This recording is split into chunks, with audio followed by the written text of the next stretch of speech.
Good evening, and welcome everybody to the first in the three-part series on making relationships great. And I do like to preface, whenever we speak about friendship or marriage or parenting or any of these subjects, I'm not coming to you and standing before you based on my own expertise in the matter. I told my wife she can't come tonight. Everything I would say, oh, come on, honey, you don't do that. So I said, please don't come. But I come to you not with my vast experience in marriage from a personal level, but to explore our ancient sources together and see the Torah's viewpoint into relationships in general, into friendship, and into marriage. And the goal of the series is very clear, very straightforward, which is to enhance the relationships that we have and to improve our connections with all those around us. One thing we don't lack in life is we have connections. We know people, we talk to people, and if we could somehow make those interactions more meaningful, more enjoyable, then I think we've gained a lot. Now we find ourselves really in a very interesting time, not just in the way the world is moving and technologically, but because of all of the advancements, even socially, there has been so much change. And the majority of what has happened in the last 10 to 15 years, we really don't even fully appreciate yet. I'll share with you that in 1985, your average person would tell you that they have 3 close friends. 2004, your average person would say, I have between 1 and 2 close friends. What happened from 1985 to 2004? Some reason, somehow, our circle of people we really feel connected with has diminished significantly. Facebook, which came on the scene in 2004, we're now celebrating 10 years.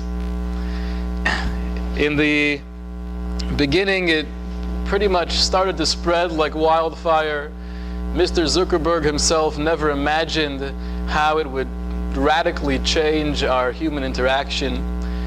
His main goal was, when he started, I wanted to have a way to keep up with my college friends. But what ended up happening was he changed the world. I did some research. I was curious to know how many people use Facebook on a monthly basis, active users.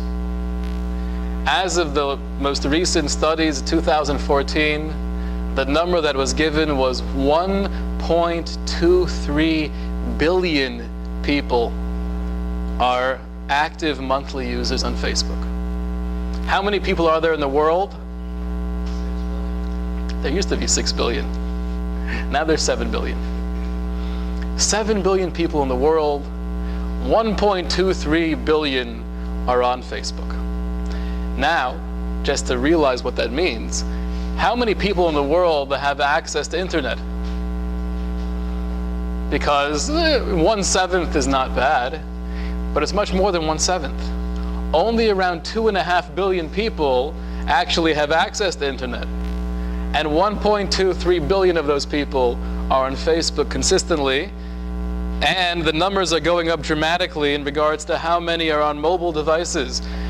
945 million people are active users on Facebook on their mobile device. Almost 1 billion people are on Facebook very often on their tablet, on their iPhone, etc. How many friends does the average user of Facebook have? If you had to guess, Jeff.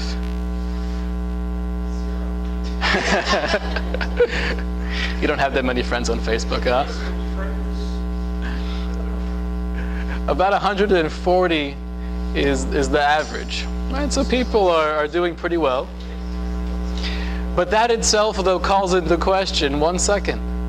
If from 1985 to 2004, the amount of our close friends diminished from 3 to 1.5, But yet on Facebook we have 140 friends.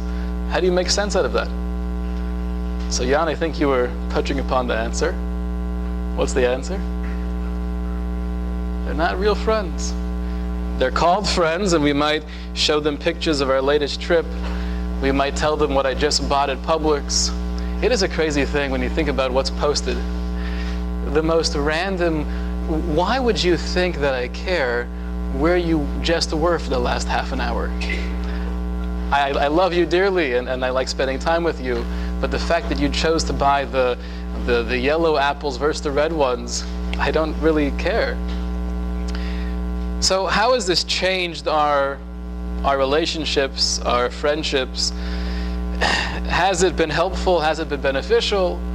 Or has it somehow taken away from what was? Any thoughts, Aidan? Why?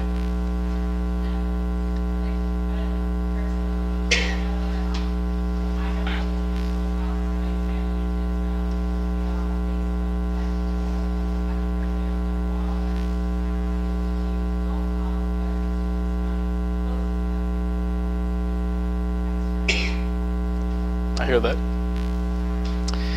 Now, there are definitely some upsides. I'll give you an example. Sometimes you'd like to share something with someone, but you might feel kind of awkward, and you wouldn't really call them on the phone, and you for sure wouldn't go to their house and say something. But if you could just send an email or a text, sorry to hear about whatever that was, it makes that communication a lot easier. Or if you get into a little conflict with someone and you don't have necessarily the courage at this point to call them up and say, I'm sorry and I want to, make up, but to send a text and say, have a good weekend. That's something I could do. So there are benefits as well to the texting and the email world. But by and large, I think there's a lot to be said for the technological revolution that takes away from real FaceTime and therefore real connection. What does a relationship need to flourish and to grow and to blossom? You think of a plant. It needs sunlight, it needs oxygen, it needs water. What do relationships need in order to grow?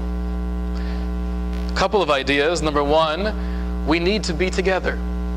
Spending time together, it's hard to qualify what that does, but clearly there's something about real human interaction that builds a relationship. When you're together, you have facial expressions you pick up on. There are certain visual cues, tone of voice. You're really relating to one another. What happens though, just 1 second. I'll call you back in like 5 minutes. I'm just in the middle of something right now. Okay. Sorry about that. What happens as, sorry, I'm just gonna text, I'm not gonna answer the phone. Even when we are together, because we're so accustomed to being so preoccupied in the digital world, I can't even look at you. I can't have 5 minutes where I'm not distracted with a buzz or a light flashing and something going on in my mind. Oh, maybe I got an email, I should check the text. Just be here, be present. It makes it that much harder because of all of the Facebook and the email that we're into. So even when we're together, it does take away. There are different forms of communication besides speech. For example, touch. Touch is very, very powerful. You are able to communicate in one pat on the back or one stroke of the arm expressions of love and security and togetherness that you can never put into words. That you lose when we're only addressing each other via email. Quote you from James Cohen, a psychologist at the University of Virginia, and he's done a lot of studies relating to human touch and how powerful it is. He writes that touch automatically tells the brain that you are not alone. And that's something that you can't go through the computer and touch your friend or your spouse. Now, there's certain dangers of email or texting, which is just like on one hand it can be beneficial because I could say things that I'd feel awkward saying to you in person, but to be able to text it, I could do that. It works in the opposite way as well. If I'm really angry at you, I might never say to your face everything I'm feeling, but to sit down and write in an email or in an angry text, that I'll do. And once it's recorded, once it's not on paper, but once it's in the phone or on the computer, it's there. So certain things you would never feel comfortable saying to someone's face, we have the ability to let them know how we really feel through different means. That's why it is very dangerous. So what comes out, though, from just analyzing quickly, number one, the amount of friends normal human beings had in 1985 up until 2004. And then this whole revolution of the social media and social connecting through digital means, starting in 2004 in the last decade of the Facebook discovery or invention. On one hand, we have more quote-unquote friends that are part of our communication, but on the other hand, we have less real people that we can talk to and connect with. Now, there does seem to be a very clear connection because we're not having the same FaceTime, because we're distracted, those relationships diminish and the emotional bond falls away. So in a sense, as our world gets smaller and as we really are more connected, we're really disconnecting from each other, which is a very scary thing. And our ability to form real, lasting, in-depth relationships begins to fade away as well. What do you mean?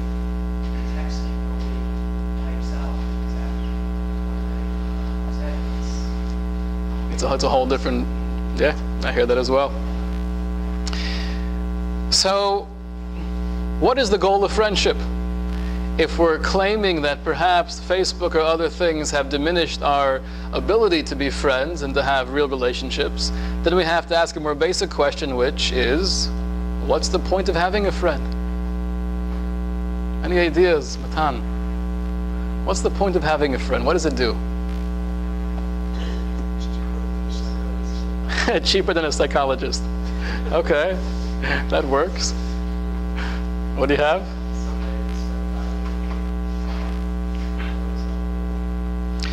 Somebody to spend time with and enjoy stuff with.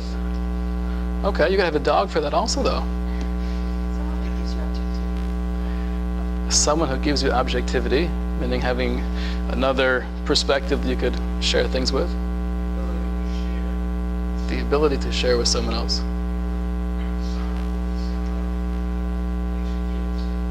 Beautiful. So a couple different ideas here. We have on one hand just the human need for companionship, having people I could be with and share my life with, whether they're good things or hard things to deal with, but I have someone else and that always feels good. The idea of objectivity that was mentioned, I'll quote to you what the Rabbi Yonah says. The Rabbi Yonah is one of the great rabbinic authorities in the 13th century. And he says, there are 3 reasons why we need friends, putting aside the most basic human reason that Murray was referring to, that we just need that companionship.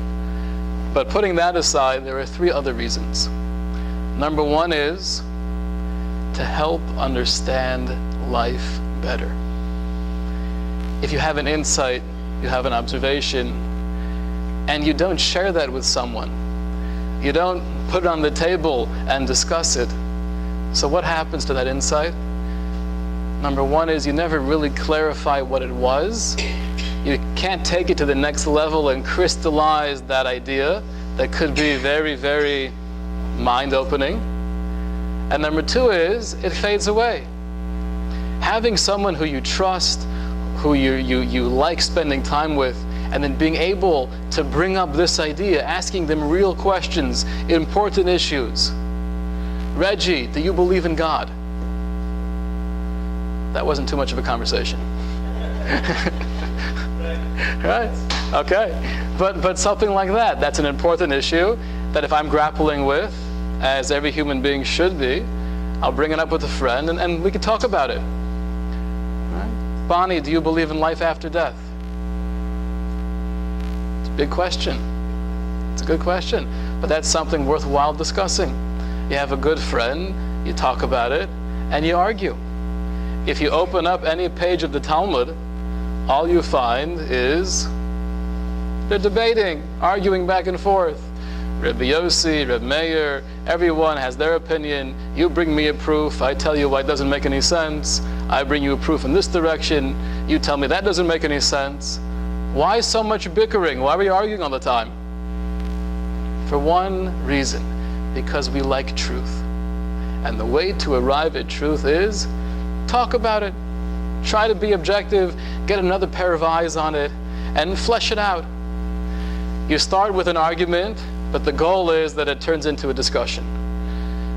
Just to state my opinion, you state your opinion, and we're not really listening to each other, we're not really covering ground or being productive, that's not the goal of a friend.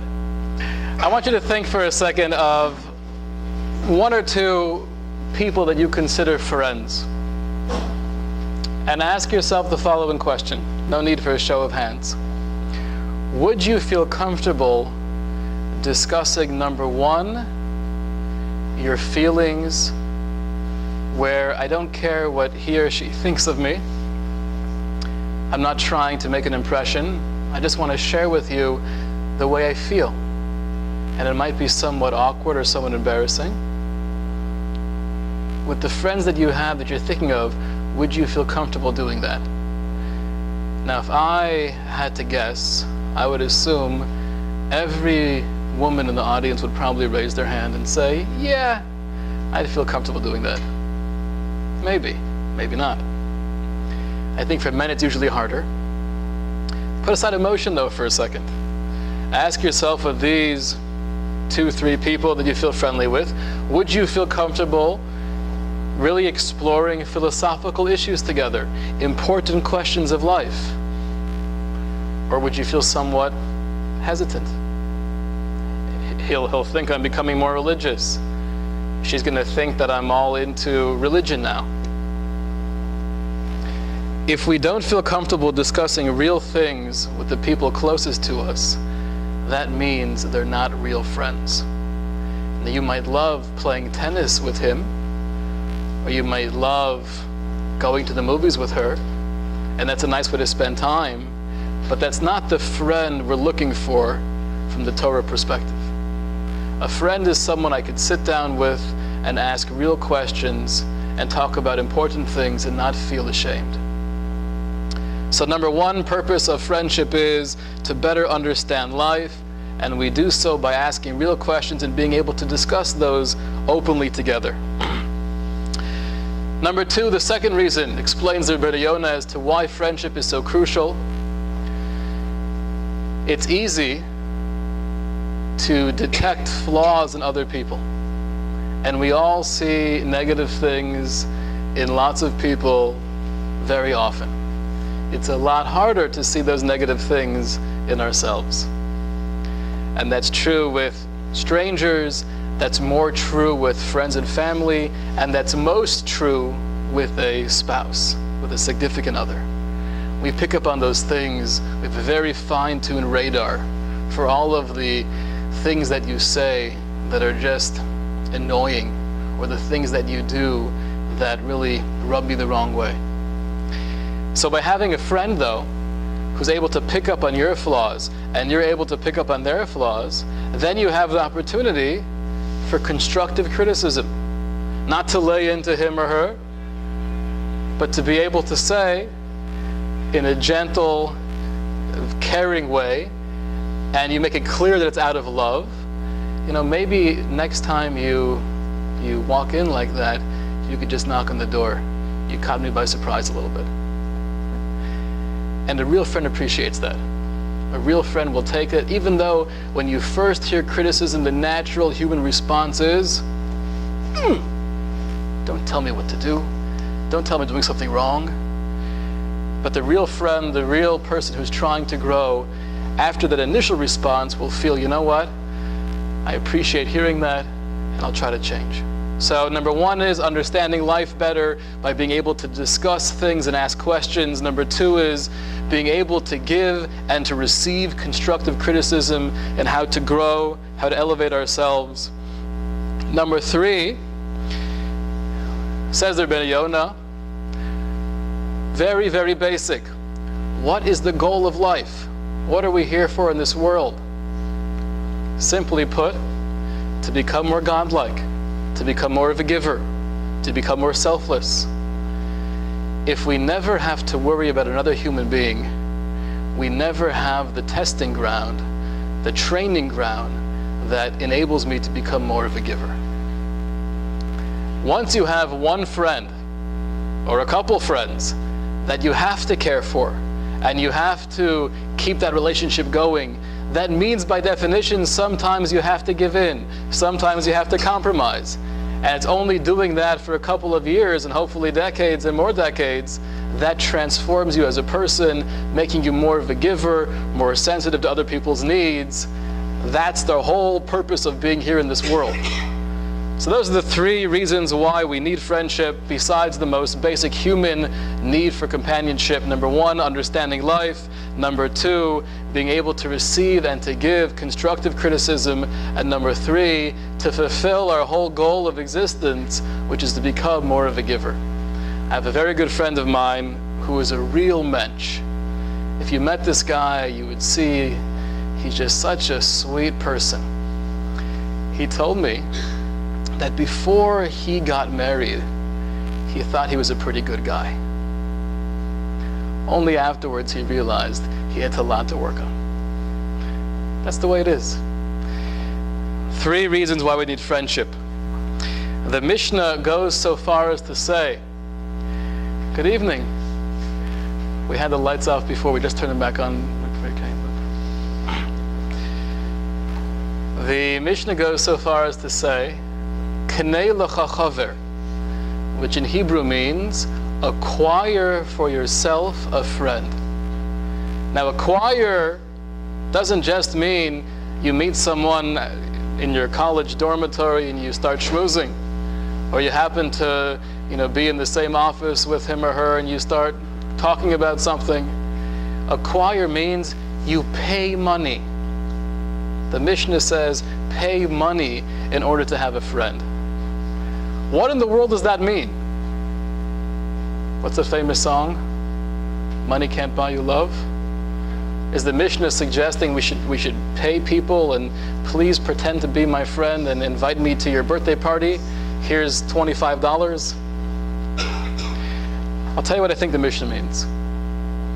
Knei lecha chaver, acquire yourself a friend, is saying, even if it takes spending money on a friendship, if it's the right person, it's worthwhile. I'll give you an example.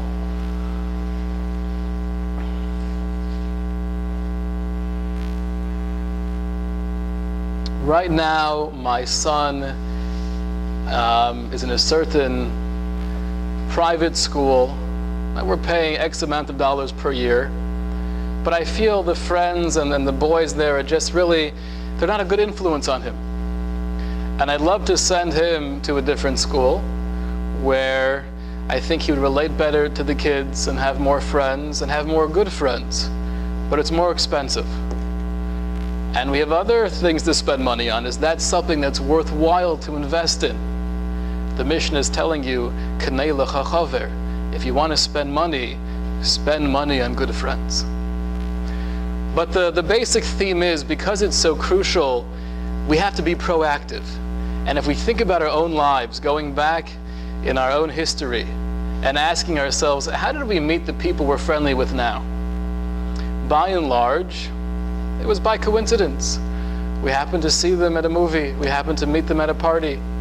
And somehow we both enjoy football, so we get together every Monday night, and we watch the game, and that's great. And we've been doing it now for 40 years. But think about it again.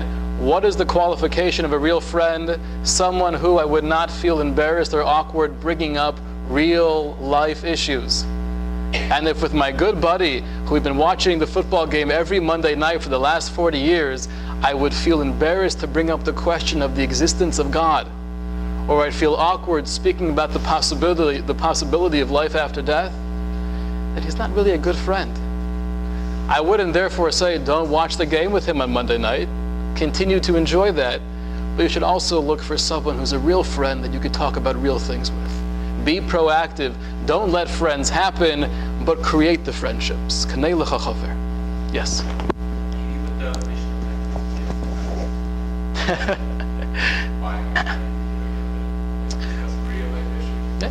Well, the truth is that could be part of it. You know, we do see from that Mishnah, it's worthwhile to spend money for friendship. It could be included.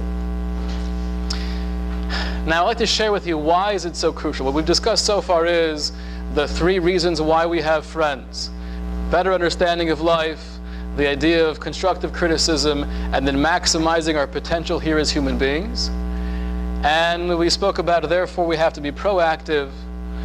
But let me tell you why the Torah feels that it's such a crucial component of healthy existence. What is our perception of the world based on? By and large, it's based on the people around us. Now we know there's really 3 levels of this. We're going to start simple and get a little bit more complex. Simply stated, our personalities are influenced by the people around us. And that's very clear. We see that all the time. On a little bit of a deeper level, we know the concept of peer pressure. Everyone else is doing something, they're all drinking, my mother said not to, but how could I say no? I'm going to look like an outcast. That's peer pressure. But there's even something deeper and more subtle, which we all fall prey to, which is not peer pressure, but it's referred to in the psychological term as peer perception. The way other people view something creates my outlook on that same thing. There's a study done in Columbia University with the students at the college, and people volunteered to participate in a research study. And they were called into the room, and each person was given a survey to fill out. And some people they would send into a classroom by themselves to fill out the survey, and others they would put in a classroom with 2 other people. So you have many people by themselves in the classroom filling out the survey, and then you have groups of people in different classrooms also filling out the survey. And what the researchers did was they rigged the vent and they put smoke through the vent. So as the students were sitting in the classroom, they saw smoke coming into the room. The students, when they were by themselves, 75% of them got up, walked out of the room, told someone, hey, there's smoke coming out of the vent, maybe we should do something. Out of the students, though, that were with other people, you have 3 people in the room together, only 38% of those students got up and said something. What's the difference? It's the exact same smoke, the exact same potential danger. Why is it that when you're by yourself, the vast majority of people will get up and do something, but yet when you're with others and no one else is doing anything, most people would just stay put and come to the conclusion it's probably not a big deal. It's just smoke coming out of the vent. So researchers came to the following conclusion, which is there is not just a force of peer pressure, but there's something called peer perception. The way that we as human beings view any event is based on the way we think other human beings are viewing that same event. So when you apply this study to friendship and the people that we choose to spend our lives with, what you see is something phenomenal. It's not just about who you want to hang out with, but it's who you want to be. The very way you understand and perceive reality will be based on the way others around you understand and perceive reality. So by choosing the right friend, you're also choosing your own mindset. It's a very powerful tool.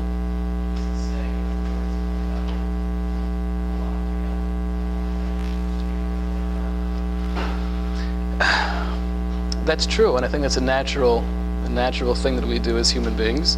But at the same time, with some of these guidelines for real friends, we have other criteria as well. Not just that we're similar, we have a common history, but I could talk to you, I could be real with you. Now the truth is, this is so important because oftentimes we may not have this with a spouse. Even if a person is happily married, there are certain conversations that for whatever reason they don't feel comfortable discussing. And therefore having a friend that could fill that void is crucial. I'll give you some examples of this throughout history. The Torah warns the Jewish people as we're going into the land of Israel. And it says, you will see when you get to the land of Canaan, the pagan cults sacrificing their children to their god, whose name was Molech. Don't emulate their ways. Now think about that for a second.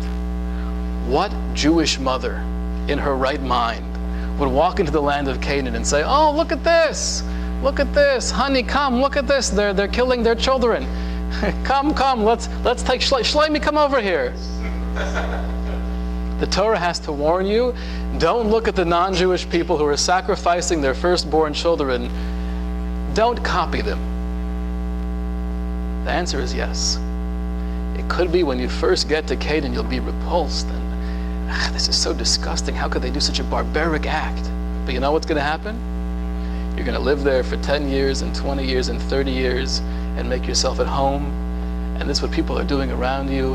Eventually, it becomes so second nature that you're willing to kill your child because this is what everyone else is doing. Of course we have to do this. If we don't offer up Shlomi, it's not going to rain tomorrow and we're all going to die. The Torah says, don't fall prey to that peer perception.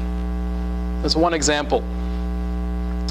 I'll tell you a personal story I had in middle school, must have been 7th grade, where we had a group of friends, and one young man lost his mother when he was maybe 3 or 4 years old. And there were a couple of kids, you know how boys do at that age, everyone's making fun of each other. The first time I experienced this, I was shocked. At one point, as 2 boys are going back and forth making fun of each other, A says to B, well, at least I have a mom. I couldn't believe it. I couldn't believe it. Another one of my friends, who was with me when we heard this guy say it, we were shocked.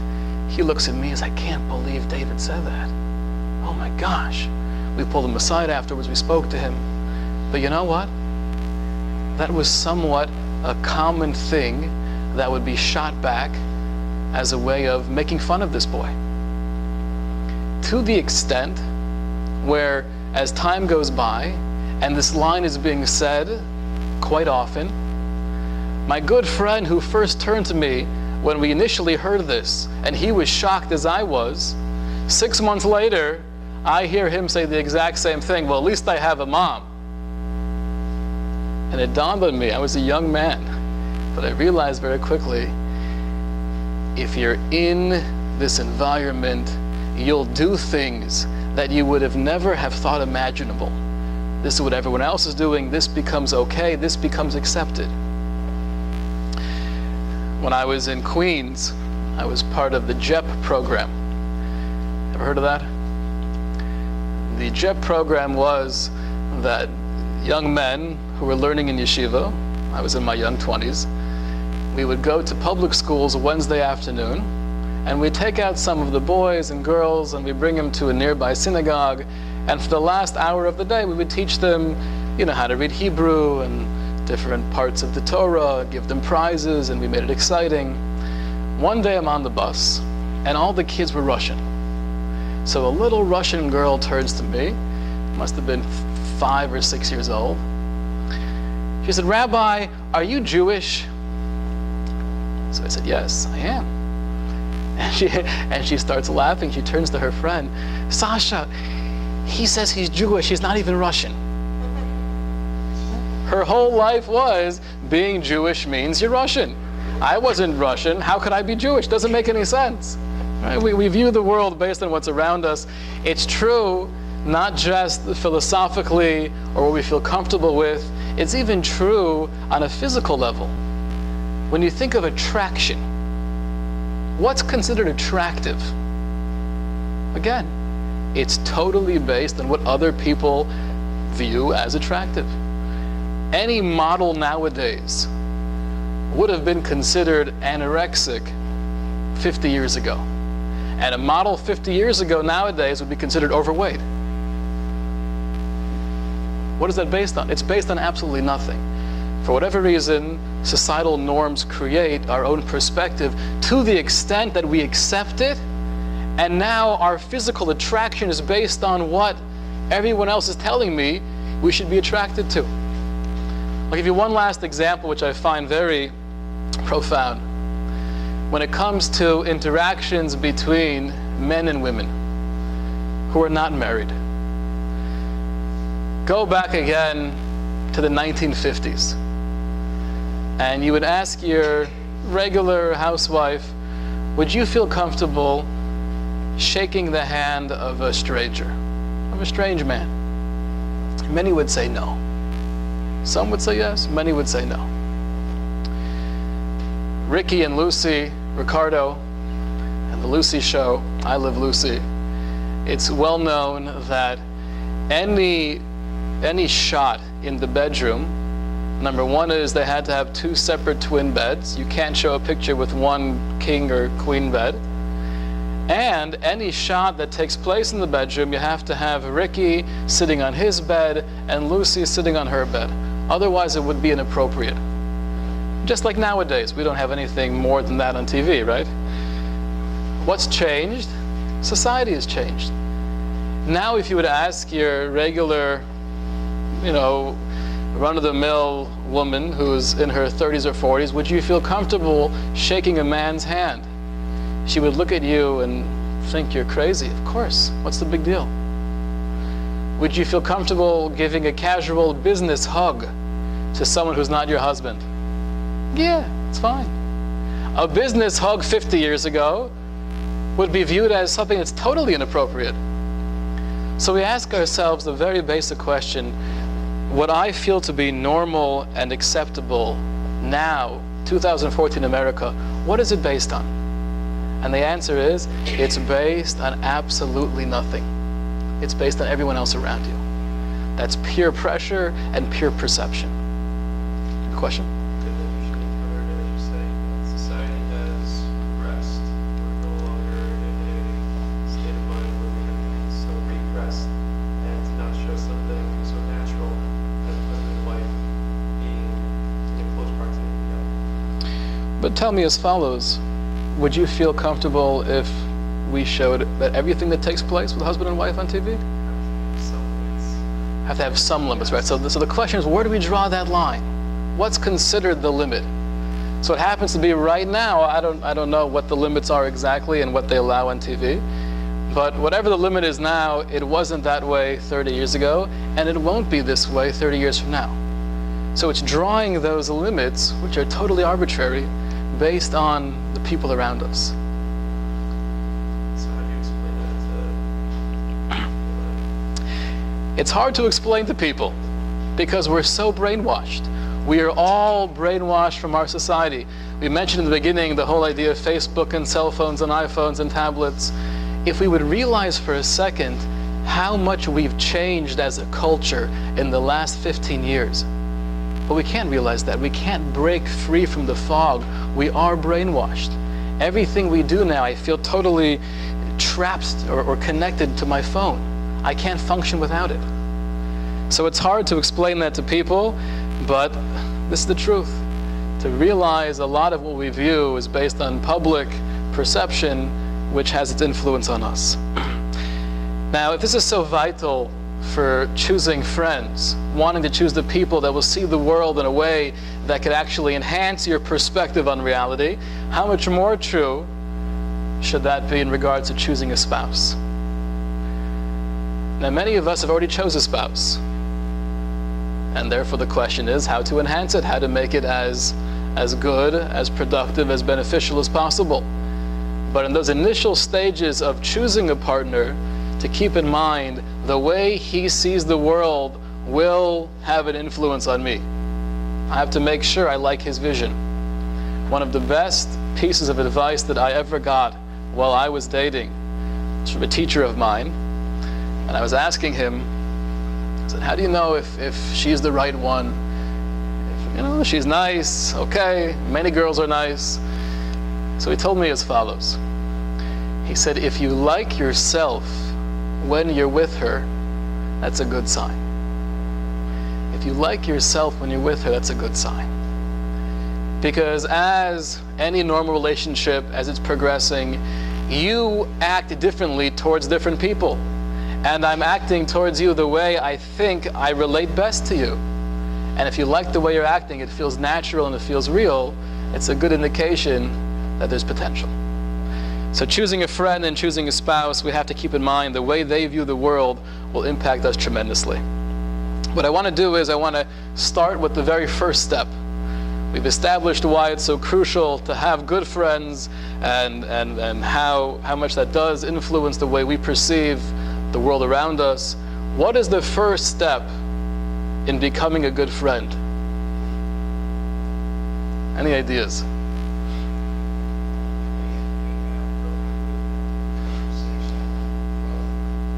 Trust, being outgoing. I would say there's something even that precedes that. What's that? Showing yourself that you're friendly and they see that you're friendly. I would say there's even a step that comes before that. What? Common interest? I'm even before that. Even before listening.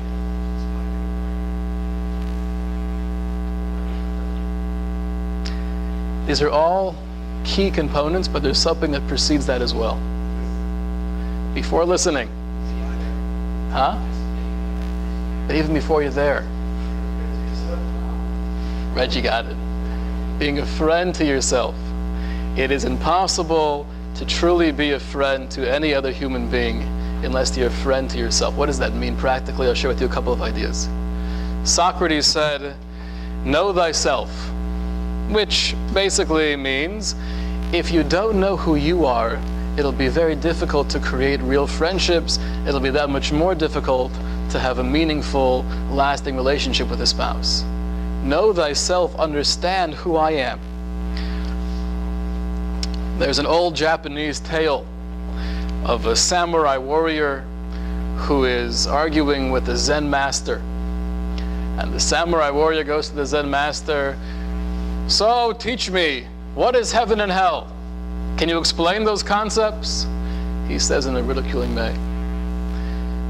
So the Zen master turns to the samurai and he says, I'm not going to waste my time with someone like you. I'm not going to understand what I'm going to tell you anyways. Leave me alone. So the samurai is enraged. He jumps out, he takes out his sword, and he yells at the Zen master, I could kill you right now. It's a chutzpah. He spoke Yiddish, Hebrew. The Zen master says back to the samurai warrior, that's hell. He pauses for a second. He puts back his sword. He bows in appreciation, respect, and the Zen master says, that's heaven. One of these cute stories never really happened, but the idea is true. The idea is very true. What's the definition of hell? He was saying, when you're so caught up by your emotions, where you're not there anymore. It's really you're sabotaged by the rage. You're taken over by your anger. That's hell. What's heaven? Heaven is the realization that I'm actually separate than the emotion that I just experienced. I'm above and beyond that. I could look at those emotions objectively. I'm elevated beyond those more base feelings. That's heaven. In the words of more contemporary scholars, I'll share with you from John Mayer. He's a well-known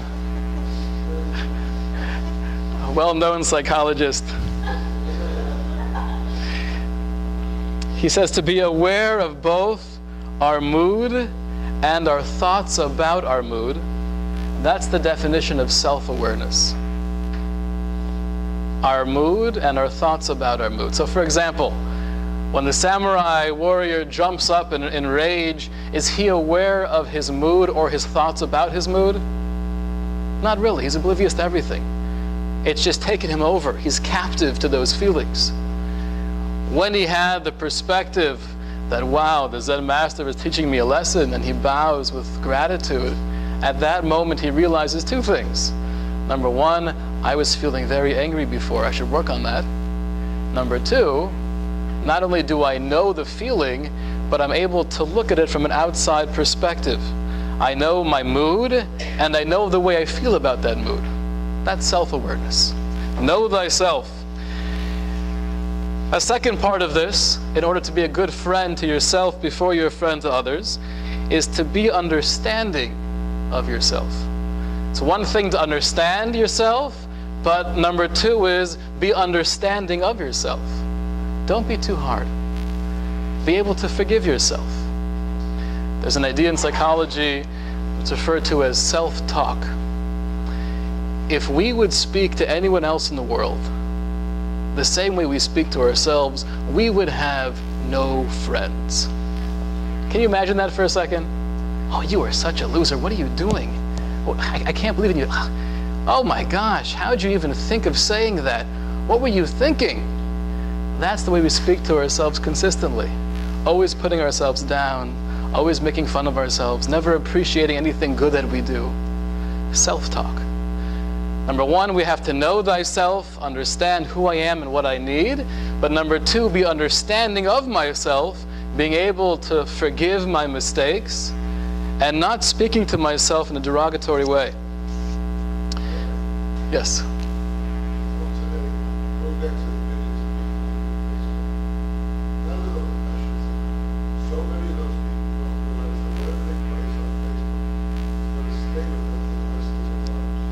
That's a very true point.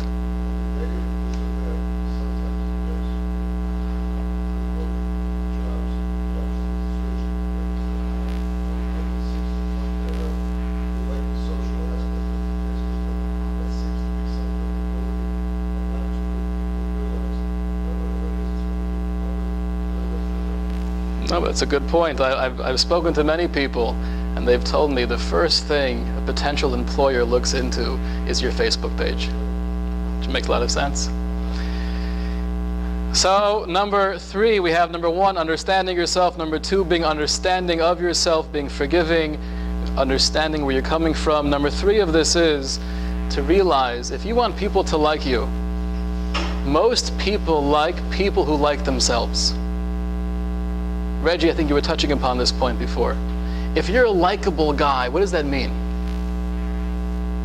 That means on some level, I sense that you're okay, you're comfortable with who you are, and then naturally I'm attracted to you because of that. If you're caught up with all of the mistakes that you've made and you're constantly viewing yourself as a failure, I don't have that same desire to connect with you.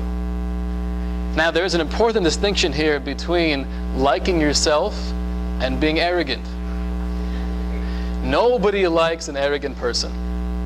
You want to stay as far away from possible when you sense that gaiva in Hebrew, or the haughtiness. You have no desire whatsoever to be their friend. But when a person feels comfortable with themselves and they're okay in their own skin, that's attractive.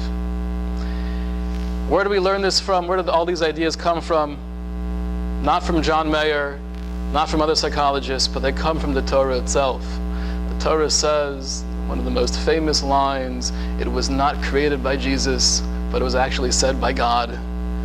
Ve'ahavta l'reyecha kamocha. Translated means, love your fellow as yourself. Where do we see in this line the necessity of loving yourself, being a friend to yourself before you could be a friend to others? It says, love your neighbor as yourself. Clearly, the indication is, in order to love your neighbor, the first thing is you have to love yourself, you have to appreciate yourself, you have to be forgiving of yourself. Only then, once you have that foundation, then I can take the next step and be friends to others. So in conclusion, and we'll open up to questions here, what we've done tonight is, number one, the goal of the series is to enhance friendships, to improve our connections with other people around us. The world is changing drastically. A lot of what's happening socially we have not yet realized. To be aware of the dangers of social media, to be aware of the dangers of communicating only digitally, and at the same time the necessity to have FaceTime, to have real touching and communication with people that we know and love. The goal of friendship, the Rabbi Yonah told us, was three things: understanding life better through having someone that's loyal and trustworthy that I like to be with. We could ask questions and explore real issues. Number two is constructive criticism. If you see something that should be changed, you'll tell me in a way that I'm able to accept. Number three is the whole purpose of life is to become more of a giver, more of a selfless human being. I could only do that by being a friend. Now the goal of friendship, we said, is clear. The necessity of it is clear. The realization that the way we view the world is based on those around us, that's peer perception. And the first step is being a friend to ourselves. We are not going to continue next week. I'm in New York for that Tuesday. But 2 weeks from tonight, we'll resume with number 2. And then number 3 will be right afterwards. Look forward to seeing you then. Have a wonderful night, everybody. Any questions? Okay. Yes.